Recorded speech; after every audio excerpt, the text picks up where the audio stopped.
సిద్దిపేట జిల్లా చిన్నకోడూరు మండల కేంద్రంలో వడ్ల కొనుగోలు కేంద్రాన్ని మాజీ మంత్రి ఎమ్మెల్యే హరీష్ రావు సందర్శించారు. రైతులను కలిసి వారితో మాట్లాడారు. వరి ధాన్యాన్ని పరిశీలించారు. ధాన్యం కొనుగోలుపై ఆరా తీశారు. అనంతరం హరీష్ రావు మాట్లాడుతూ తుఫాను ప్రభావంతో వచ్చే 3 రోజులు వర్షాలు పడతాయని వాతావరణ శాఖ హెచ్చరిస్తున్న ప్రభుత్వం మాత్రం రోజుల తరబడి వడ్లు కొనకపోవడం వల్ల వడ్లు తడిచే అవకాశం ఉందన్నారు. తడిసిన వడ్లతో సహా అన్ని వడ్లను కొంటున్నామని ప్రభుత్వం చెబుతున్న క్షేత్రస్థాయిలో పరిస్థితి వేరేలా ఉందని చిన్నకోడూరు కేంద్రాల్లో రైతులు 20 రోజులుగా వేచి చూస్తున్నారన్నారు. ఆగ్రో సేవా కేంద్రాల్లో పచ్చి రొట్టె విత్తనాలు ఇవ్వడం లేదని విత్తనాల కోసం రైతుల పాస్ పుస్తకాలు లైన్లో పెట్టి వేచి చూసే పరిస్థితి ఏర్పడిందన్నారు. బీఆర్ఎస్ ప్రభుత్వం ఉన్నప్పుడు మంత్రులు కల్లాలు తిరిగేవాళ్లని ఇప్పుడు ఒక్క మంత్రి కూడా ధాన్యం కొనుగోలు కేంద్రాలను సందర్శించడం లేదన్నారు. క్షేత్రస్థాయిలో ఏం జరుగుతుందనే విషయం తెలుసుకోవడానికి మంత్రులు కొనుగోలు కేంద్రాలను సందర్శించాలని కోరారు హరీష్ రావు. అమ్మాయి ఎట్లా మరి ఇవన్నీ మొలకలు ఎత్తుతా ఉన్నాయి, మొలకలు ఎత్తుతా ఉన్నాయి వడ్లు. ఇప్పుడు ఆడ గవర్నమెంట్ ఏం చెప్పింది, కలెక్టర్లదే బాధ్యత, తడిసిన వడ్లు కొంటాం, అన్ని రకాల వడ్లు కొంటామని డైలాగులు కొడుతున్నారు. మరి ఏం సంగతి? ఇక్కడ నువ్వు రా, చిన్నకోడూరు సెంటర్కి రా. ఇక్కడ రామచంద్రారెడ్డి అనే రైతు ఉన్నాడు, చాలామంది రైతులు ఉన్నారు. తడిచినాయి, అడుగు మెత్తబడ్డది, అన్ని మొలకలు ఎత్తుతున్నాయి. వచ్చి ఇమీడియట్గా దించిపి, రైస్ మిల్ దించిపి. ఇక లేపేటట్టు చూడు. అమాలీలు కూడా తక్కువ ఉన్నారు, ఇబ్బంది అవుతుంది కొంత. దాన్ని పెంచుంది, అమాలీలను కూడా పెంచి తొందరగా పోయేటట్టు చేయండి. వడ్లు తడిచినాయి. మళ్ళీ రేపు ఎల్లుండి 2-3 రోజులు వర్షాలు ఉన్నాయంటున్నారు. మళ్ళీ 3 రోజులు వర్షాలు పడితే మళ్ళీ ఇబ్బంది అవుతుంది కదా. ముంగటికి 3 రోజులు వానలు ఉన్నాయంటున్నారు. ఉన్నకాడికి లేపుంది, జల్ది లేపుంది, కళ్ళాలలో లేపుంది. ఆ రైస్ మిల్లులకు చెప్పి దించిపోయి తొందరగా. నువ్వు చిన్నకోడుకు రా, ఒకసారి రా, వచ్చి చూడు. జాయింట్ కలెక్టర్ గారు శ్రీనివాస్ రెడ్డి గారు నమస్తే. ఏం సంగతి? వడ్లు మీరేమో తీసుకుంటామంటారు, వీడనేమో పోతలేవు, తడిచిపోయినాయి.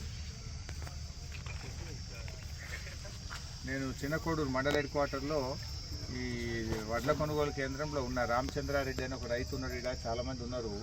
వడ్లేమో కింద అడుగు తడిచినాయి, అన్ని మొలకలు ఎత్తినాయి, పోతలేవు వడ్లు. అన్ని సెంటర్లో అట్లే ఉంది. తడిసిన వడ్లు కూడా తీసుకోమని గవర్నమెంట్ చెప్పింది కదా, మరి ఎందుకు తీసుకుంటలేరు? ఈ సెంటర్ వాళ్ళని అడుగుతానేమో వాళ్ళు మిల్లు వాళ్ళు దించుకుంటలేరు, తడిసిన వడ్లు మాయిశ్చర్ రాకపోతే తీసుకుంటలేరు అని వాళ్ళు అంటున్నారు పాపం. మరి ఎట్లా? అవి మొలకలు వచ్చినాయి, మొలకలు వచ్చినాక ఆరబోస్తే ఏం లాభం? ఇంకా ఖరాబ్ అవుతాయి కదా. ఇప్పుడు మీరు కొనే బాపతి వడ్లు 50 బస్తాలు వెళ్తాయి. 2 ఎకరాలకు 70 క్వింటాలు వెళ్తాయి. మాకు సన్నపట్లు 70 క్వింటాలు ఎవరు జోకిచ్చోళ్ళు ముందుకు వచ్చి పళ్ళు పెట్టమండి. సన్నగా ఎన్ని క్వింటాలు వస్తాయి? సన్నవి అన్ని కొడితే 20 క్వింటాలు దాటే 2 ఎకరాలు దాటే పెట్టిన కదా. ఇవేంది రాళ్ళ లెక్క అయిపోయింది పంట. పెట్టుబడి ఎక్కువ అవుతుంది, పెట్టుబడి అయిపోతుంది, రోగం అయిపోతుంది, దట్టుకుంటుంది. అది రోగం అయితే ఆగది, ఇది జర తట్టుకుంటుంది. ఇదే లక్ష్యం పంట, కానీ అది ఎక్కడ దరిద్రం పంట. ఆ పాట ఎటువంటిదో ఆ పంటకు అటువంటిది అంతే. వాడు ఒక రకంగా ఏంటంటే నోటితో నవ్వి నొసటితో ఎక్కిరిచ్చినట్టు. ఏదో నేను బోనస్ పెట్టినా అని వాళ్ళు చెప్పుకుంటానికే, కానీ రైతులంతా మునుగుతారు. ఆ సన్నబట్టు పెట్టి రైతులందరూ చెప్తాను నేను చూద్దాం. సన్నబట్టు పెడితే మాత్రం మొత్తం మునుగుతారు సార్. పంట తక్కువ వస్తుంది, మొత్తం రోజులు ఎక్కువ ఉంటది, రోగం ఎక్కువ ఉంటది, పెట్టుబడి ఎక్కువ ఉంటది, ఇంత పెరుగుతుంది. ఆ వర్షాకాలం మొక్క పొట్టు కింద ఉంటది. ఆ మిషన్లే సరిపోం. సన్నాలను మనకు నడవయి, మన ఏరియాలో బండయి మనకు నడవదు అంతే కదా. మన చిన్నకోడూరు ఊరు మీద ఎవరైనా సన్నాలు పెట్టేస్తారు, ఎంత పెడతారు? ఏం లేదు, ఒక్క ఇంటి పూట మందం ఒక 4 ఎకరాలు ఉన్న వాళ్ళు ఒక 10 గుంటలు పెట్టుకుంటారు, 10-15 గుంటలు వాళ్ళ ఇంటి మందం పెట్టుకుంటారు. కానీ అమ్మటానికి మాత్రం 10 గుంటలు పెట్టుకుంటారు అంతే. మనం పండించేది ఉండదు, అమ్మేది లేదు. ఇప్పుడు ఎగబెట్టినట్టే కదా. ఆ బోనస్ మాకు ఇష్టం అవసరం లేదు, ఆ సన్నపట్లు పెట్టుడు అవసరం లేదు. మేము ఎక్కడ నమ్ముకుంటాం వీటిని దొడ్డుబాటు పెట్టుకొని. దొడ్డుబాట్లకు కూడా ఇస్తే 30 క్వింటాలు పంతాయి ఎకరానికి. ఇవి ఇయ్యాడు మాకు ఎరికే, అందరికి ఎరికే సార్. ఇవి ఏడిస్తాడు, ఇవి ఇస్తాడు, తట్టుకుంటుంది, తట్టుకోరు. మరి ఇప్పుడు ఏమైనా ఆస్తులు ఉంటే అమ్ముకొని వెళ్ళవాలి, కానీ లేకపోతే వాటి కళ్ళకి వెళ్ళి మాటలు చెప్తుర్రు. రైతు మేము రుణమాఫీ చేస్తా అన్నాడు, ఎక్కగానే రాజీనామా ఫస్ట్ అదే చేస్తా అన్నాడు. రుణమాఫీ 4 నెలలు 5 నెలలు అయితే అదే పోయింది. రైతు బంధు పోయింది, ఆడపిల్లలకు 2500 ఇస్తామంటే ఇవి పోయినాయి. అన్ని పోతున్నాయి, అవి అన్ని కళ్ళి వెళ్ళి మాటలు చెప్పుకుంటా. ప్రభుత్వం ఏం మాత్రం మేము ఏదో ఇట్లా గెలవాలన్న ఆలోచన కానీ మళ్ళొకసారికి గెలుస్తానికి అవకాశం లేని పరిస్థితులు ఏర్పాటు చేసుకున్నారు అంతే. కనీసం పండే పడ్డానే కొట్టలేడు కానీ తడిసినాయి కొట్టలేడు ఒట్లు అసలు కొట్టలేడు అంటే ఇక ఏదో కిందికో మీదకో తల్లాడుతున్నారు. ఇప్పుడు ఆ కొమ్మట్లు ఇంత మా దగ్గర 3 కిలో 4 కిలోలు దోసుకొని రైతులను ముంచుకుంటా వాళ్ళతో మంచి మంచి మిల్లులు వేసుకుంటానికి ఇంట్లో ఏమి సార్ వీటి ఇంత మంచి వడ్డం తీసుకోకపోతే ఇక్కడ జర్ర మందమైందంటే 3 కిలోలు కట్ చేస్తా. అరే 40 కిలోలకు 3 కిలోలు కట్ చేస్తామంటే అంతే నీ ఇష్టం ఉంటున్నావు ఇవి లేకపోతే లేదు. వాళ్ళ ఇంట్లో పోగానే కడప దాటకుండా అన్నీ పట్టుకుంటాడు. కటింగ్ ఉందా ఇప్పుడు తరుగు పెడుతురా? అప్పుడు జర్రంతా నిమ్ముంటే పెడతాడు, కొమ్మటానే పెడతాడు. తరుగు పెడుతున్నారు మిల్లుకు వెనక పెడుతురా? లాడ్ తీసుకునేటప్పుడు లేదు సార్. ఇప్పుడు ఎందుకంటే కొంచెం మాషరి వీళ్ళు ఏముంటుంది అంటే మిల్లుళ్ళు కరెక్ట్గా జోకాలంటే వాళ్ళు 17-18 దాకా నేను అమలు పనిచేసిన మిల్లులల్లో 18 తోటి నిజానమైన బియ్యం వస్తాయి. వీళ్ళు ఏం చేస్తారంటే 14 రావాలని రైతులను ఊక హింసించుకుంటే కథలు పెడతారు. పచ్చి వడ్లు ఎవరమ్మా ఇక్కడ ఉన్నారా?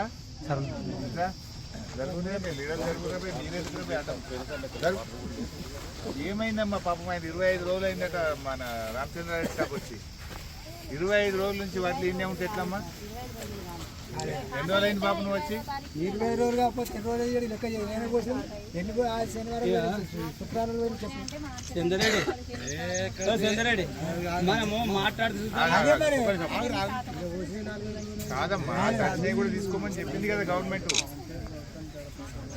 నిన్న క్యాబినెట్ లో చెప్పింది కదమ్మా తడిసిన వాటిలు కొంటాం అన్ని వాటిలు కొంటాం. నీళ్ళలో పోతే మొన్న ఒక రోజు వర్షం పడితే నీళ్ళు కొంచెం తడిచిన బస్తాలు చేసేటప్పుడు తడిస్తేనే అవి 18 వస్తున్నాయి అని ఫోన్ చేశారు. మరి నిన్న గవర్నమెంట్ చెప్పింది కదమ్మా క్యాబినెట్ లో తడిసిన వాటిలు కొంటామని. ఎవరు తీసుకుంటలేరు?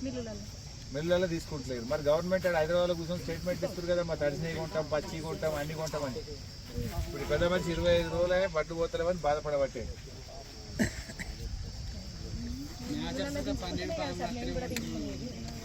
25 రోజులు ఉంటే ఎట్లా మా మొలకెత్తినాయి కింద మొత్తం మొలకలు వస్తున్నాయి బడ్లు చచ్చిపోయినాయి అడుపు.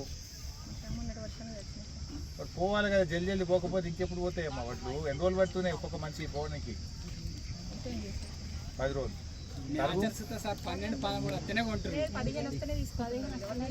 సంచికి ఎంత పెడుతుండ్రు? 41 కిలోలు. 1 కిలో ఎక్కువ పెడుతుండ్రా?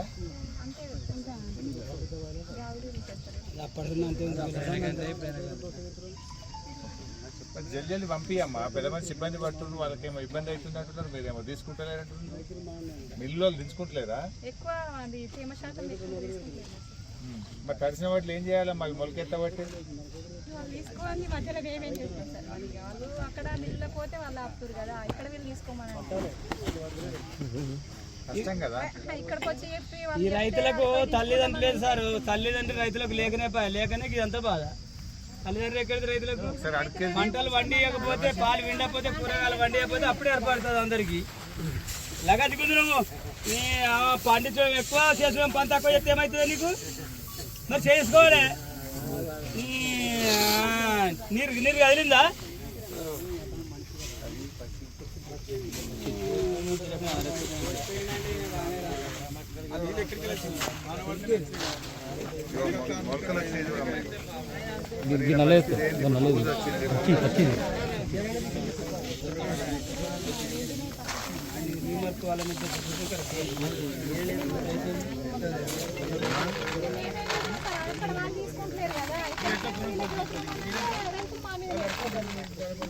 మిల్లులు తీసుకుంటలేదు. శర్మనా డిఎం సివిల్ సప్లై పట్టించుకోవాల్సినటువంటి అవసరం ఉంది.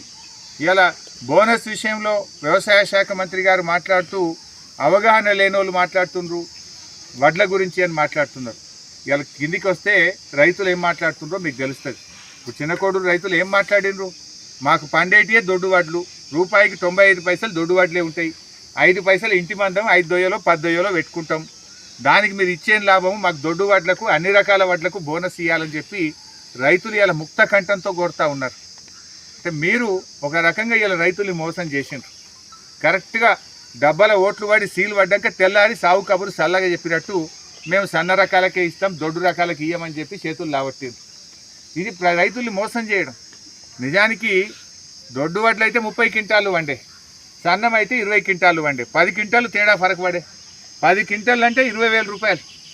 ఇవాళ నువ్వు ఇచ్చేది ఏమున్నది? నువ్వు 500 ఇస్తాను బట్టి నువ్వు ఇచ్చే 20 క్వింటాలకు 500 ఇస్తే 10,000 రూపాయలే వస్తాయి.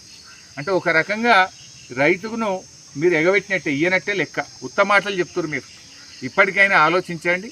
నిజంగా మీరు బాండ్ పేపర్ మీద రాసిచ్చిన ప్రకారంగా అన్ని రకాల వడ్లకు అన్ని పంటలకు బోనస్ ఇవ్వాలని చెప్పి మేము డిమాండ్ చేస్తూ ఉన్నాం. లేకపోతే రైతులు ఊకోరు. డెఫినెట్గా మీరు రాబోయే రోజుల్లో కాంగ్రెస్ పార్టీ నాయకులు ఏ ఊర్లలో తిరిగినా ఏ జిల్లాలో తిరిగినా రైతులు మీ బోనస్ కోసం నిలదీస్తారు. రైతులు 7,500 రూపాయల రైతు భరోసా కోసం మిమ్మల్ని నిలదీస్తారు. మీ రుణమాఫీ కోసం నిలదీస్తారు. మీరు ఇన్ని మాటలు చెప్పి బాండ్ పేపర్ల మీద రాసిచ్చి ప్రజల్ని నమ్మించి ఇవాళ మోసం చేస్తూ ఉన్నారు. సో ఎట్టి పరిస్థితుల్లో కూడా ఇచ్చిన మాట ప్రకారంగా అన్ని రకాల వడ్లకు బోనస్ ఇవ్వాలని డిమాండ్ చేస్తున్నాం. పచ్చి రొట్టె విత్తనాలు వెంటనే అందుబాటులోకి తెచ్చి రైతులకు ఇవ్వాలని కోరుతా ఉన్నాం. ఈ జూన్ నెలలోనే 7,500 రూపాయలు ఎకరానికి రైతు భరోసా అందరూ రైతులకు ఇవ్వాలని చెప్పి డిమాండ్ చేస్తూ ఉన్నాం. అదేవిధంగా వడ్లను వచ్చే 4-5 రోజుల్లో కల్లాల్లో ఉండేటువంటి వడ్లను యుద్ధ ప్రాతిపదికన కొని వర్షంతో తడిసిన వడ్లను కూడా కొని రైతులకు ఇబ్బంది లేకుండా చూడాలని అధికారులందరినీ కల్లాలకు పంపండి. అధికారులు ఈ టైంలో ఆఫీసులలో కాదు ఉండాల్సింది. అధికారులందరూ కూడా మనిషికి 4 సెంటర్లు ఇయ్యండి. తహసీల్దార్లకు ఎంపీడీఓలకు గతంలో మేము చేసినాం. మనిషికి 4 సెంటర్లు ఇచ్చి ఆన్లే కూర్చోబెట్టి లారీలు తెప్పించి ఆర్టీఓని రోడ్డు మీద నిలబెట్టి లారీలు దొరకబట్టి వెంటనే యుద్ధ ప్రాతిపదికన కల్లాల్లో ఉన్న వడ్లు లావట్టాలని రైతులకు ఇబ్బంది లేకుండా చూడాలని చెప్పి ప్రభుత్వాన్ని డిమాండ్ చేస్తాం.